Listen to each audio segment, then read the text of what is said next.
Good morning दोस्तों। पिछले topic में हमने पाइथागोरस प्रमेय देखा था। अब अलजेब्रा पढ़ेंगे और अलजेब्रा के एक टॉपिक कवर करेंगे।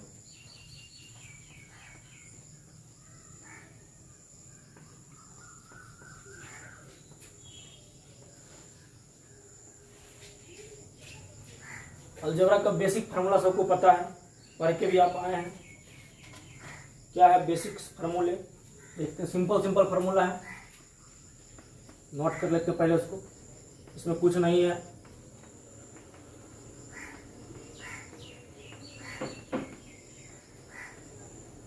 पढ़े हुए फार्मूले सब है। इसका एक रूप ये है,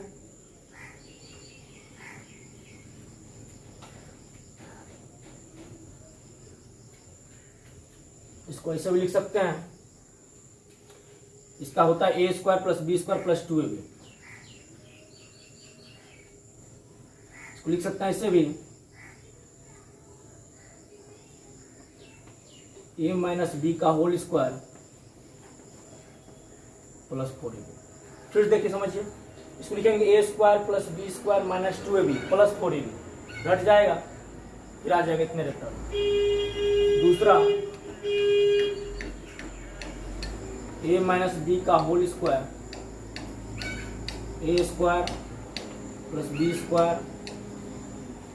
- 2ab। इसको दूसरे फॉर्म में लिख सकते हैं। यहाँ माइनस साथ यहाँ हो जाएगा प्लस। ध्यान रखना है, प्लस वाले में माइनस और माइनस वाले में प्लस। यहाँ प्लस कर रहे थे, यहाँ क्या कर देंगे? माइनस कर देंगे। आया समझ में यहाँ तक? तीसरा कुछ नहीं है, सब इजी है, सब पढ़ा हुआ आपका है। a² - b², उसी को लिखा जा रहा है जो मैक्सिमम यूज होगा आपका। a + b × a - b। Next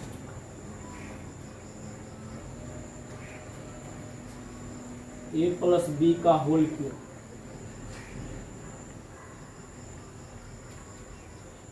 a³ + b³ + 3ab ×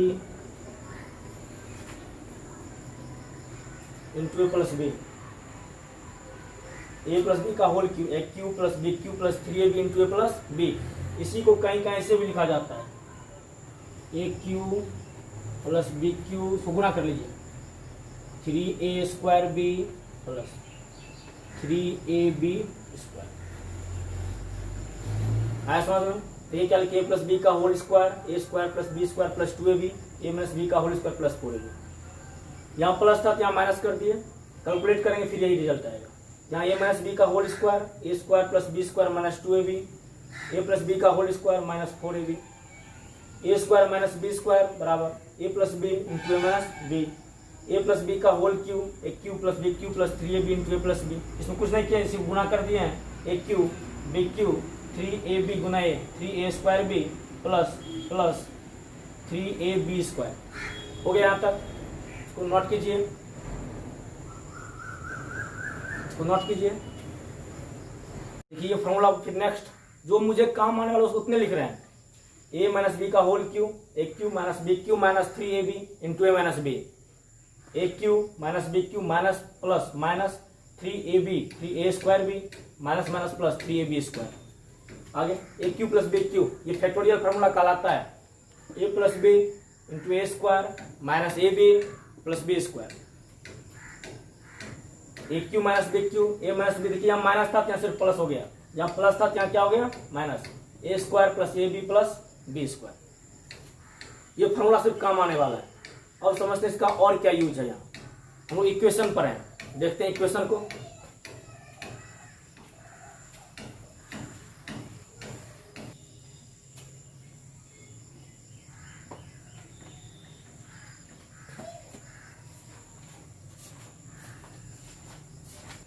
देखते हैं इक्वेशन क्या है।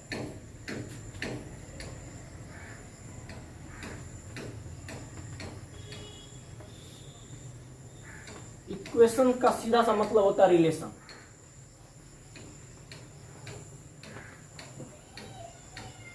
इसका सिंपल सा मीनिंग होता है रिलेशन। अब रिलेशन क्या, मान लिया जब एक अननाउन है उसका एक ही रिजल्ट आता है। एग्जाम्पल समझते हैं इसको। जैसे एक अननाउन होगा तो उसका कितना रिजल्ट होगा, एक रिजल्ट होगा। एग्जाम्पल समझते हैं, 2x + 3 = 0। यहाँ अननाउन कितना है, एक। रिजल्ट कितने आने वाले हैं इसका, अगर मुझे x का कोई वैल्यू फाइंड करने बोले तो कितना लिख सकते हैं, -3/2। -3/2 क्या लिख सकते हैं, 2 लिख सकते हैं। इसी बार दो अननाउन हो, मान लेते हैं x + y = 3, दूसरा मान लेते हैं x - y = 1। कितने अननाउन, 2। इससे अगर मुझे x का वैल्यू फाइंड करना पड़े, x कितना निकलेगा, पहले दोनों इक्वेशन को जोड़ेंगे, y से y कट जाएगा मेरा, x + x कितना हो जाएगा, 2x, 3 + 1 4, 2x = 4 हो जाएगा। x और कितना आएगा, 2। अब इस 2 को y रखेंगे वैल्यू, x का निकल जाएगा, एक का y का मान निकल जाएगा। देखिए यहाँ 2 रखते हैं, इधर घट जाएगा तो y कितना निकल जाएगा, 1। सेटिस्फाई कर रहा है इक्वेशन को। देखिए x का मान 2 रखे, y का मान 1 रखे, 2 + 1 3, सेटिस्फाई कर दिया। अच्छा इसको देखते हैं, x में 2 रखे, y में 1 रखे, दो में सिर्फ एक घटेगा, कितना आएगा, 1 आएगा। ये भी इक्वेशन क्या कर रहा है, सेटिस्फाई कर रहा है। आया समझ में, मतलब यहाँ कितना अननोन था, 2। रिजल्ट भी कितना आया, 2। एक अननोन, एक result, 2 unknown, 2 result, 3 unknown, 3 result. मतलब अगर 3 इक्वेशन हो, 3 अननोन होगा, उसका रिजल्ट कितना आएगा, 3। लेकिन कुछ ऐसे कॉन्सेप्ट हैं, ये तो समझ में आ चुका है। लेकिन एक बात होती है क्वाड्रेटिक इक्वेशन की, इसी का आगे फॉर्म है क्वाड्रेटिक इक्वेशन। वो क्या है उसको देखते हैं थोड़ा। क्वाड्रेटिक इक्वेशन की, इसको बोलते हैं क्वाड्रेटिक इक्वेशन, द्विघात समीकरण। द्विघात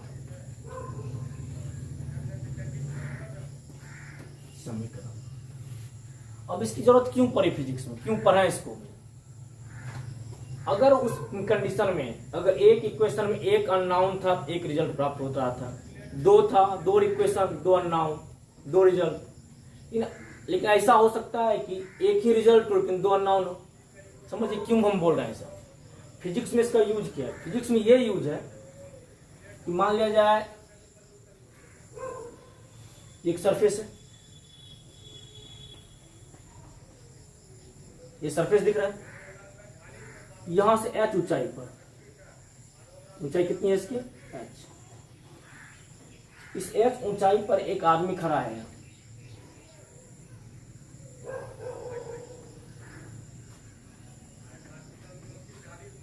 ये यहां खड़ा है, और एक बॉल को यहां से फेंका जा रहा है, ऊपर की ओर फेंका जा रहा है, यूं थ्रो किया जा रहा है। यह बॉल क्या होगा, ऊपर जाएगी, फिर ऐसे यूं गिरेगी। अब इस बंदे से पूछा जा रहा है कि h ऊंचाई पर जो आप हैं वो t समय के बाद बॉल को दिख पाएगा, t समय बाद दिखेगा बॉल आपको, इसको 2 बार दिखेगा। पहली बात तो ये हाइट है, इसको जो यहां खड़ा है बॉल जाते समय भी दिखेगा उसको, और फिर वापस आते समय बॉल दिखेगा, दिखेगा जी। इसको ऐसे फेंकेंगे यूं, जब बॉल ये ऊपर यूं करके ऐसे ऊपर जाएगा, इसमें भी ये देख लेगा। जब ये आएगा, यहाँ टी कितना था, यहाँ टी था 0, तो पूछ रहा है इसमें, यहाँ पूछ रहा है फाइंड टाइम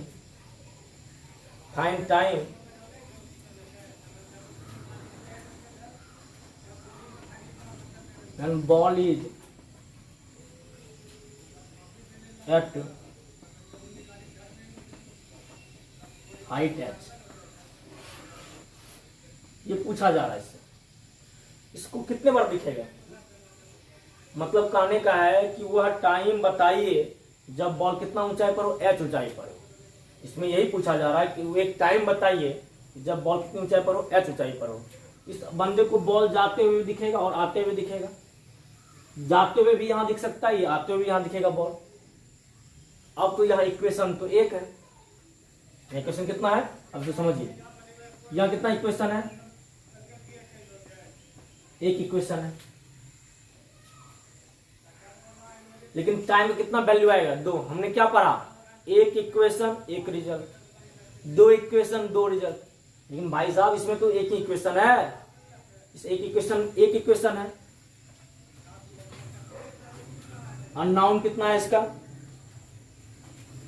एक अननाउन भी है।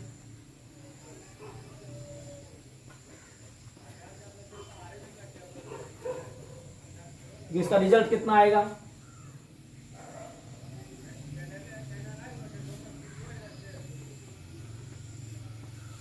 दो आंसर होगा इसका, समझिए इसको। एक जाते समय बताएगा एक आंसर, आते समय बताएगा दूसरा आंसर। क्वेश्चन पूछ क्या रहा है, find time when ball is at height h, मतलब h ऊंचाई पर बॉल की ऊंचाई क्या होगी, ये क्वेश्चन पूछ रहा है। अब जब एक इक्वेशन दिया रहे और उसमें से एक अननाउन हो और मुझे रिजल्ट कितना चाहिए, 2, तब मुझे किसकी जरूरत पड़ेगा, क्वाड्रेटिक इक्वेशन का जरूरत पड़ेगा, क्वाड्रेटिक इक्वेशन का। बात समझ में आया, क्यों जरूरत पड़ा मुझे फिजिक्स में।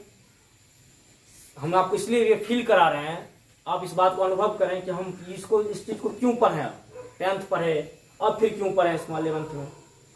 इसका यही यूज है कि अगर मेरा ऐसा कॉन्सेप्ट आ गया, ये कॉन्सेप्ट कहाँ मिलेगा आपको, ग्रेविटेशन में मिलेगा, फ्री फॉल जब पढ़ेंगे तो मिलेगा। अगर कहा दिए क्वेश्चन को ऐसे यूं फेंका जाए, बॉल को ऊपर जाए, तो पूछा उससे कि बॉल को कितने बार एच पर कितना टाइम में दिखेगा, वो एक बार तो यहाँ दिखेगा बॉल जाते समय, फिर आते समय बॉल यहाँ दिखेगा, तो इसका कितना आंसर होगा, 2। इक्वेशन कितना मिलेगा मुझे, 1। यही इसलिए जरूरत किसका पड़ा मुझे, क्वाड्रेटिक इक्वेशन का। अब देखते हैं क्वाड्रेटिक इक्वेशन का फॉर्म क्या होता है, इसको नोट कर लीजिए।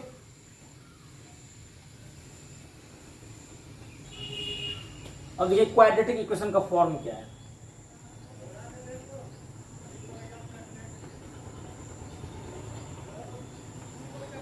द्विघात समीकरण का फॉर्म देखिए क्या है, लिखते हैं इसको ax² plus bx plus c बराबर 0। अब इससे मुझे क्या क्या फाइंड करना है वो पता करना पड़ेगा। ax² plus bx plus c बराबर 0 में क्या मुझे फाइंड करना है। सबसे पहली बात तो हम इसमें देख रहे हैं a, b और c है, 3 चीज दिया हुआ है और तीनों क्या है, कुछ ना कुछ इसका रिजल्ट लिखा रहेगा, कांस्टेंट है, लिखेंगे इसको में पहला पॉइंट a, b, c, ये क्या है, कांस्टेंट। एक बात, ये क्या है, नियतांक, ये क्या है,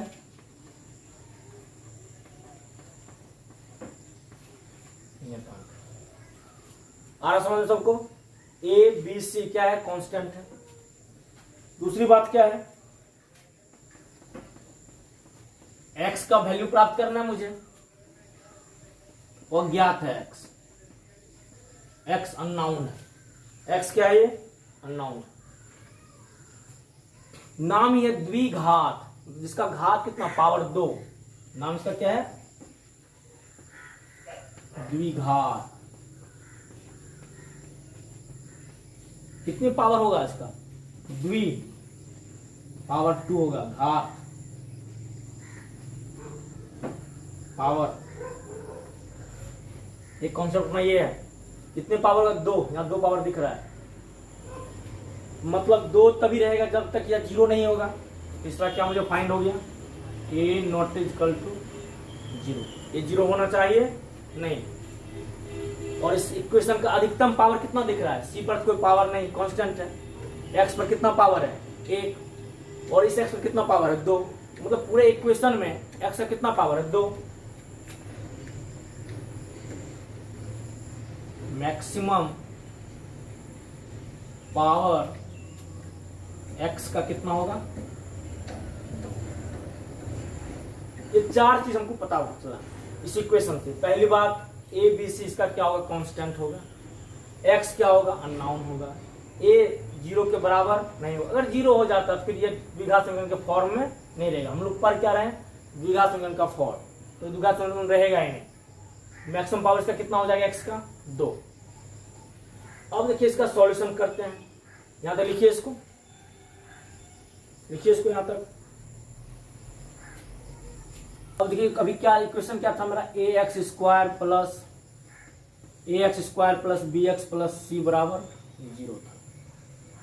यहां से इसको हम सॉल्व करते हैं, एक्स का वैल्यू निकालते हैं, माइनस बी का plus minus under root B square minus 4ac over 2। यहाँ एक रिजल्ट एक आया, लेकिन इसका वैल्यू कितना आया, 2। हमने देखा था बॉल जब फेंकेंगे तो जाते हुए दिखेगा, लौटेगा तो आते हुए दिखेगा, मतलब उसका कितने मान दिखेगा, 2। यहाँ भी 2 मान है, एक प्लस वाले मान, दूसरा माइनस वाले मान, मतलब x का एक वैल्यू क्या लेंगे, पॉजिटिव, और x का एक वैल्यू क्या लेंगे, निगेटिव। अच्छा, निगेटिव पॉजिटिव है, मतलब यहाँ 2 चीज दिया हुआ, एक प्लस दूसरा क्या है, माइनस है। पहले बार क्या लिया, पहले प्लस, दोबारा क्या लिया, माइनस दूसरी बार। यहां से हम निकाल सकते हैं, इस तरह करके लिख सकते हैं, x1 भी लिख सकते हैं इसको,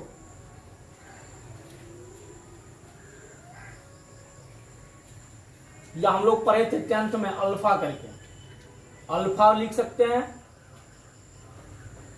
या x1 लिख सकते हैं इसको माइनस का b plus under root B square minus 4ac by 2। Beta लिख सकते हैं x2 माइनस का b माइनस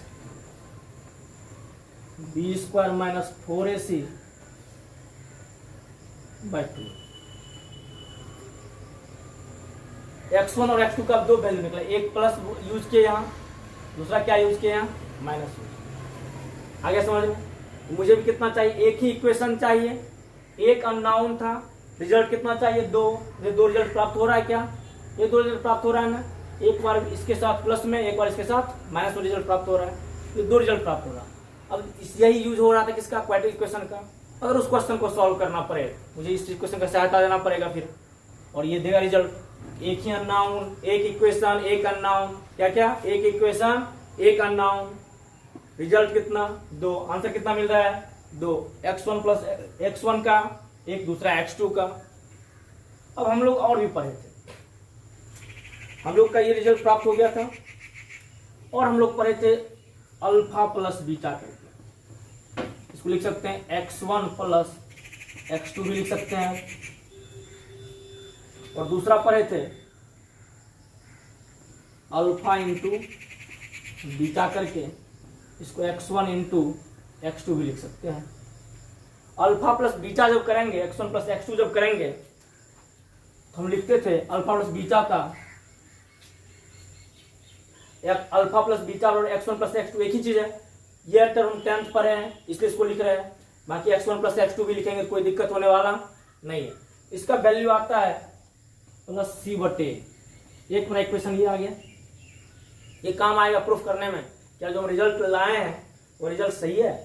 जब निकालेंगे x1 और x2 का वैल्यू, सेटिस्फाई करेगा इसको। दूसरा का रिजल्ट आएगा माइनस b बटे, ये 2 रिजल्ट हो गया। तीसरा इसमें टर्म क्या है, ये रहा B square minus 4ac, B square minus 4ac, इसको डी भी कहा जाता है, डेल्टा भी कहा जाता है, डेल्टा भी बोलते हैं इसको, डी भी बोलते हैं। इसको कहा था डिस्क्रिमिनांट, विविधकर, तो क्या बोलते हैं हम लोग, विविधकर बोलते हैं। यह क्या होना चाहिए, यह 0 के बराबर नहीं होना चाहिए। यह 0 का बराबर नहीं होगा, मतलब जब यह 0 का बराबर, देखो यह टर्म जब 0 के बराबर नहीं होगा तो दोनों का मान क्या होगा, अलग अलग, मतलब इसमें ये हो जाएगा x1 not is equal to x2। तीसरा समझिए यहाँ। अगर बी स्क्वायर माइनस 4ac अगर यह 0 नहीं हो, इसका मान अलग, चूंकि इसमें जुड़ रहा है इसका मान अलग हो जाएगा, इसमें घट रहा है इसका मान भी चेंज हो जाएगा, तब कभी भी ये आपस में दोनों बराबर नहीं होगा। अगर यह दोनों 0 हो जाए, मतलब ऐसा हो जाए, बराबर क्या हो जाए 0, तब x1 और x2 भी आपस में क्या हो जाएगा, बराबर हो जाएगा। समझिए। अब ये भी टर्म 0, ये भी टर्म 0, 0 को किसी संख्या में जोड़ दीजिए, कोई असर पड़ने वाला, घटा दीजिए, कोई असर पड़ने वाला नहीं है। 2a तो रहेगा ही, 2a तो रहेगा ही, माइनस यहां भी है, माइनस यहां भी है, मतलब तो x1 और x2 क्या होगा, आपस में बराबर होगा। इसको मैं एग्जांपल के तरीका से समझ सकते हैं। फिर समझिए क्या किए, एक इक्वेशन है ax square plus bx plus c बराबर 0, x और लिख दिए minus b plus minus under root B square minus 4ac by 2a, ये फॉर्मूला होता है। x का दो मान, एक पॉजिटिव दूसरा नेगेटिव। पॉजिटिव को लिख सकते हैं अल्फा को, अल्फा मान लीजिए इसको, x1 का वैल्यू निकला minus B plus under root B square minus 4ac by 2a। इसको बीटा माने तो हो गया x2 बराबर minus B minus under root B square minus 4ac by 2a। Alpha plus beta निकाले तो हो गया x1 plus x2 c by, alpha into beta निकाले x1 इंटू x2 निकाले, एक ही चीज है, दोनों एक ही है, दोनों में कोई फर्क नहीं है, सेम है। Alpha into beta x1 into x2 minus B बटे, यदि बी स्क्वायर माइनस 4ac क्या हो, इसको डेल्टा भी बोलते हैं या डी भी बोलते हैं, विविध कर 0 के बराबर नहीं हो।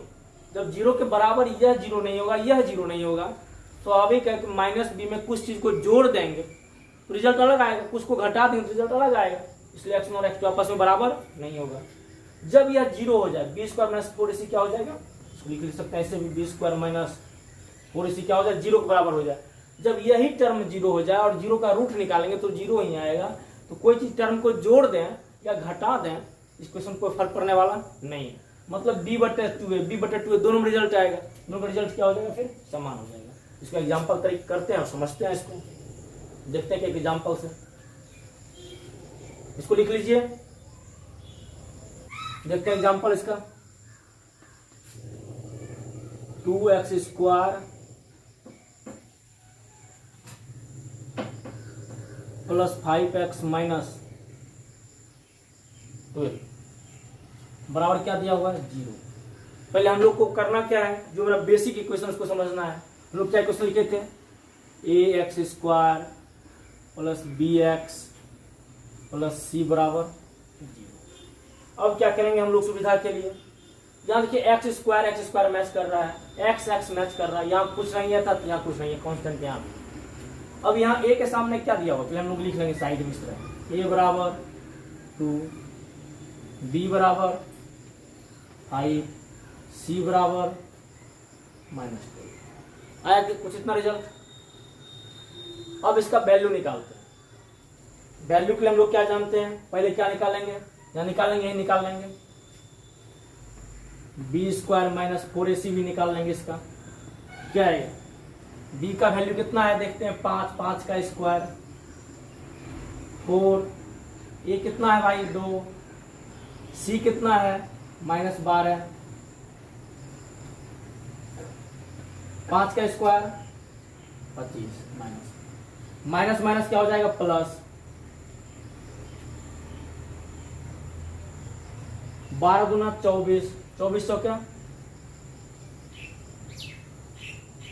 96,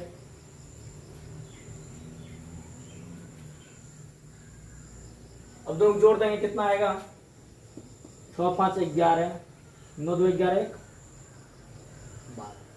121, जोड़ते हैं 96 25 121 आ गया। अब मुझे क्या निकालना है, वैल्यू निकालना है। क्या देखे थे हम लोग, x1 बराबर अल्फा बराबर, या x1 बराबर क्या दिखे थे, माइनस का b plus B square minus 4ac ओवर 2a। वैल्यू रखते हैं, माइनस बी, माइनस कितना है, बी कितना है 5, -5 plus B square minus 4ac का मान निकाले हुए हैं यहाँ, निकाले हुए मान देखिए कितना निकला है 121 का रूट बाय 2। ए कितना है, तो कितना है माइनस का 5, 121 का रूट 11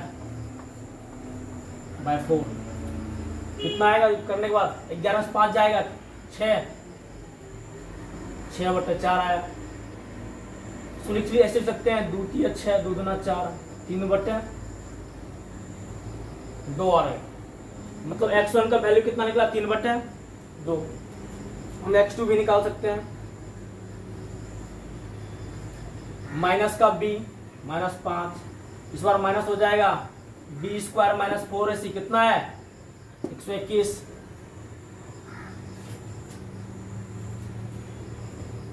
बाय 2 इंटू 2 माइनस का 5 माइनस का 11 बाय 4 माइनस 16 बाय 4 कट जाएगा माइनस का 4 आ गया। अब मेरे पास इक्वेशन क्या है प्रूव करना, ऊपर सेटिस्फाई करने के लिए दोनों आपस में बराबर नहीं होगा। देख रहे हैं हम लोग x1 का वैल्यू निकला हुआ है 3/2 और x2 का वैल्यू निकला हुआ है -4। दोनों आपस में बराबर नहीं है, दोनों आपस में बराबर नहीं है। लेकिन हम लोग जो पढ़े थे अल्फा प्लस बीटा, और क्या पढ़े थे alpha into beta, x1 plus x2, x1 minus x2, क्या उसको सेटिस्फाई कर रहा है? चेक कर लेते हैं हम लोग एक बार। यहाँ तक नोट कीजिए, पहले आप इसको लिखिए कैसे बनाए। देखिए पहले a का मान लिख दिए, a बराबर क्या है 2, b बराबर क्या है 5, c बराबर क्या लिखिए -12, b स्क्वायर माइनस 4ac निकाल दिए, कितना निकल है 121। फार्मूला होता है -b plus under root b square minus 4ac by 2a -5 plus इसका वैल्यू लिख दिया 121 बाई 2 इंटू 2 निकाल दिया आया 3/2। x2 निकाल दिया -5 माइनस रूट 121 2 इंटू 2 माइनस का 5 121 का -11 बाई 4 -16/4 4 से कट गया 4 -4 आ जाएगा। x1 निकला इतना और x2 इतना निकला। अब इसको सेटिस्फाई करते हैं, क्या सही है? नोट कर लिए। देखिए अब निकालते हैं इसको। अब देखिए वैल्यू क्या निकला हुआ था, x1 निकला हुआ था मेरा 3/2 और x2 निकला हुआ था -4। ये मेरा रिजल्ट, दो आंसर आ गया है। सेटिस्फाई क्या करना है, x1 प्लस x2 होता क्या है x1 प्लस x2 क्या निकाल लिखे फॉर्मूला c/a, ठीक है पुट कीजिए वैल्यू 3/2 प्लस -4। c कितना था इक्वेशन में, c था -12 और ये कितना था 2, कितना होना चाहिए कटने के बाद 6। करते हैं 3 - 8/2 बराबर -6।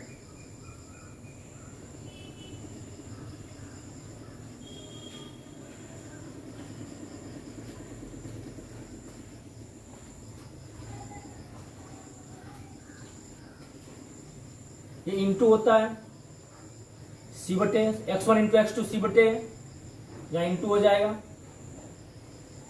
जब गुना करेंगे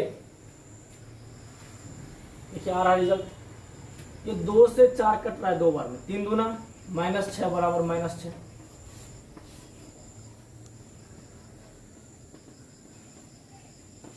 सेटिस्फाई कर रहा है इसको, ये इसको सेटिस्फाई कर दिया। दूसरा देखते हैं x1 प्लस x2 बराबर होता -b/a, ये होता है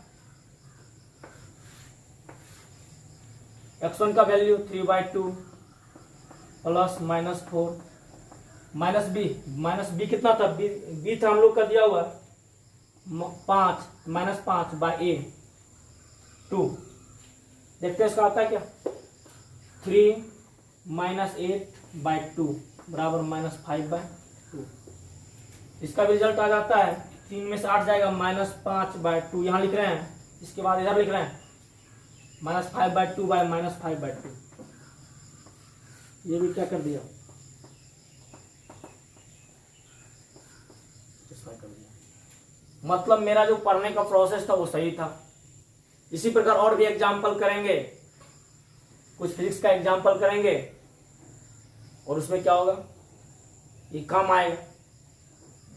इससे हमको यही पता चला कि मुझे अगर एक अननोन दिया रहे, एक इक्वेशन दिया रहे, एक अननोन हो और रिजल्ट में कितना चाहिए 2, और मुझे रिजल्ट कितना प्राप्त हो गया, 2 रिजल्ट प्राप्त हो गया। और देखिए बात, तीसरा सेटिस्फिकेशन क्या है, वहां दिया हुआ था b² - 4ac not equal to 0। वो 0 नहीं होगा तो x1 और x2 आपस में बराबर नहीं होगा। देखिए, आप ही देखिए, x1 और x2 आपस में बराबर है क्या, नहीं है। तीसरा,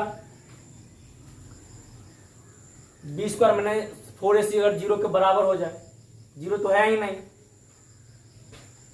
0 तो यहाँ है ही नहीं ना, अलग अलग है।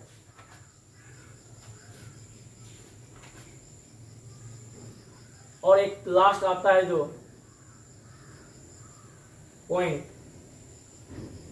यहां तक लिखिए, पहले लिखिए इसको, यहां तक लास्ट वो बता रहे हैं, लास्ट पॉइंट। लास्ट पॉइंट क्या है, अभी तक हमने उतना कंडीशन पढ़ लिए। लास्ट कंडीशन ये है कि अगर डेल्टा का वैल्यू क्या हो, नेगेटिव हो जाए। ये कभी होने वाला नहीं है, फिजिक्स में कभी नहीं होने वाला है। अगर ऐसा होता है, नेगेटिव होता है, तो x1 x2 क्या हो जाएगा, विल बी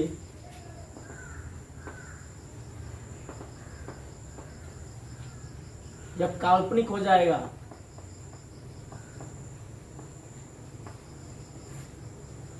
इसका क्या हो जाएगा, नो सॉल्यूशन।